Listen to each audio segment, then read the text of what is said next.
रावण जब सीताजी का हरण करके लंका ले गया, तब माता सीता अशोक वाटिका में वट वृक्ष के नीचे बैठकर केवल प्रभु श्रीराम का स्मरण और चिंतन करती रहती थी। रावण बार बार आकर सीताजी को धमकाता था, लेकिन वो कुछ नहीं बोलती थी, बस हाथ में घास का एक तिनका उठा लेती और उसे ही देखते रहती। वो ऐसा क्यों करती थी, इसके पीछे एक कहानी है।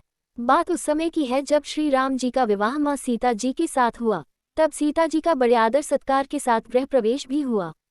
बहुत उत्सव मनाया गया। प्रथानुसार नववधू विवाह पश्चात जब ससुराल आती है तो उसके हाथ से कुछ मीठा पकवान बनवाया जाता है, ताकि जीवन भर घर पर मिठास बनी रहे। इसलिए माँ सीता जी ने उस दिन अपने हाथों से घर पर खीर बनाई और समस्त परिवार, राजा दशरथ एवं तीनों रानियों सहित चारों भाइयों और ऋषि संघ भी भोजन पर आमंत्रित थे।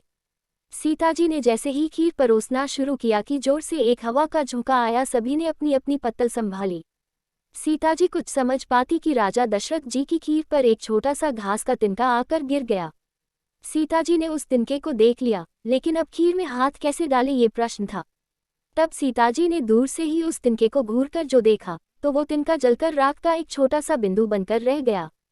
सीताजी ने मन ही मन सोचा कि अच्छा हुआ किसी ने नहीं देखा। लेकिन राजा दशरथ यह सब देख रहे थे।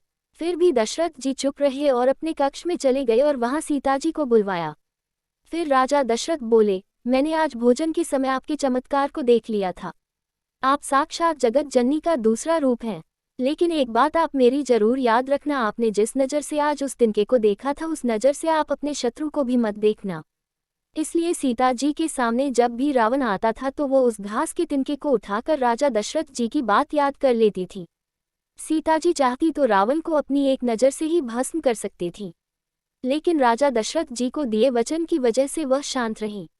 अगर आपको वीडियो अच्छी लगी तो लाइक जरूर करें और चैनल को सब्सक्राइब करना बिल्कुल ना भूलें।